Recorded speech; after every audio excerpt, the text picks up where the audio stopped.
Mega love shoutout sa ating mga Iskonya na. So ito, tatalakayin natin. Kasi masyadong mayayabang yung kabila. Na parang sinasabi nila si Yorme, wala naman talaga. Wala naman talagang nagawa. Ito pag-usapan lang natin I-remind ko lang kayo kung bakit nakaluklok ngayon na mayor. Yang mayor nyo. Masyado kayong mayayabang. Akala nyo, parang tae na lang si Mayor Isko sa inyo. O walang nagawang mabuti si Mayor Isko sa inyo porket nakaupo yung amo nyo. Uunahin ko, lahat ng project ni Mayor Isko, simula nung maupo siyang bilang alkalde ng Maynila, baka nakakalimutan nyo, lagi lang nasa likod si Mayor Hani Lacuna. Nasa likod lang. At ang lahat na kumikilos, si Mayor Isko. Madalas nga, wala pa nga Kung tutusin, pag nakita nyo, pag nagpupunta ng Divisoria, pagpupunta ng, o pag may inaanong mga, halimbawa, nakita nyo, di ba, may mga kurap na MTPB na nahuli dati si Mayor Isko na pinalayas. Halos si Mayor Isko lang, paggabi o hating gabi, na nag-iikot si Mayor Isko sa Maynila. Halos mag-isa lang siya. Nung pandemic, makikita nyo, iniikot niya rin ang Maynila, hating gabi, umaga. Tinitignan kung mayroong mga tao sa kalsada dahil nga bawal lumabas, mag-isa lang siya. Pero lahat lang yun, nung tumakbong mayor o alkalde si Mayor Hani Lacuna, napasok ang credit sa mayor nyo ngayon. Kumbaga, nabahagian siya. Hindi nga nabahagian parang kasama talaga siyang gumawa. Inire-remind ko lang kayo na simulat sa pool, anino lang ni Yorme si Mayor Hani Lacuna. Kaya nga nagugulat ako kay Congressman Chua ng District 3. Grabe ka naman na makapagsabi na traidor ng walang utang na loob si Mayor Isko. Kong uulitin ko lang, kung walang Isko, hanggang ngayon wala pa ring babaeng alkalde sa Maynila.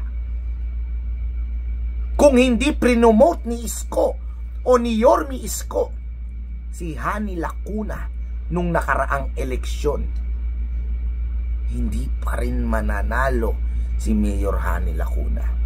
Bit-bit ni Hani Lacuna nung tumakbo siyang pagka-alkalde ng Maynila ang mga accomplishment ni Yorme o ni Isko Moreno. Yan ang wag mong tatanggalin sa utak mo kung kung utang at utang sa loob lang naman ang usapan, malamang wala kang boss ngayon kung hindi dahil kay Mayor Isko. Hindi mo boss ngayon si Mayor Hani Lacuna. Tandaan mo yan. Bago kayo magsalita ng anumang masakit. Kasi lahat ng magandang nagawa ni Mayor Isko, napunta rin o parang nagawa rin ni Mayor Hani nung inendorso siyang maging mayor ng Maynila. Na kung tutuusin mag-isa lang naman talaga si Yorme, trumabaho talaga niyan. Utak lang talaga ni Yorme yan. Pag mga usapang naiinita na sa kalsada, yung mayor nyo hindi sumasama dati yan. Diba? Real talkan lang tayo. Yung Mayor Isko, kalagitnaan ng pandemic, kalagitnaan ng initan o kainitan ng araw, nasa kalsada nagtatrabaho. Umaga, makikita mo sa Divisoria, iniikot, naglilinis. Hating gabi, nag-iikot, tinitignan yung mga Manileño, umiikot sa Maynila. At meron tayong ebidensya dyan dahil laging naka-live si Yorme Isko sa Facebook. Lahat inasikaso, lahat trinabaho na dapat credit lang sa kanya. Pero dahil nga inendorso ni Mayor Isko o ni Yorme Isko yung mayor nyo nung nakaraang eleksyon, pinalabas niya na kahit siya lang ang nagtatrabaho, pinalabas niya, nakasama niya si Vice, nanalo yung mayor nyo. Kaya nga Kong Chua, dahan-dahan naman sa pagbanat. Baka yung mayor nyo tumatanaw pa rin ng utang na loob kay Yorme Isko. Ikaw lang ang nagpapasama. Pinapalabas mo Kong Chua congressman, na si Yorme Isko ang walang utang na loob. Oh. Pero ikaw, nasabi mo ba o nabanggit nyo ba yung utang na loob nyo kay Mayor Isko, kung bakit nakaupo ngayon yung mayor nyo at kung bakit masarap ang buhay mo ngayon sa Maynila? Yun lang, Congressman Chua. Ako nagpapaalala lang, nire-remind lang kita. Hindi yung lagi kayong bida, hindi yung lagi kayong kawawa. Kasi kung may kawawa rito at may totoong bida rito, si Isko Moreno. Bakit kamo? Siya yung nagtrabaho. Ngayon nagmamalasakit. Gusto, o sana, alam ko gusto talaga, pero sana makabalik sa pagka-mayor, ginagawa niyong masama. Tapos kayo yung kawawa, imbis na si Yorme ang kawawa. Gamitan naman natin ng konting puso. Huwag puro utak. Kasi pag puro utak ang ginamit nyo, parang nagkakagulangan na. Diba? Yung siraan na sinasabi nyo, hindi kay Yorme nagmula yan. Sa inyo. Sko po. Kahit anong agenda ang ipukol nyo, issue ipukol nyo, tanggap na yan ng Manileño. At hindi maniniwala ang Manileño. Kung walang Isko, walang Hani ngayon, yan ang tatak nyo sa kukote nyo. Ang buhay to. Hindi kasi, alam niyo nakakainis, na halos wala naman silang ginagawa.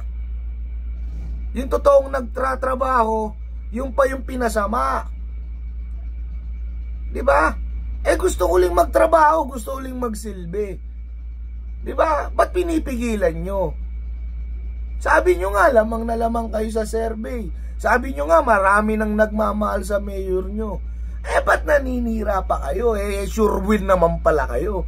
Bakit hindi nyo hayaan si Mayor Isko gawin niya kung anong gusto niya? Sure win na kayo, di ba?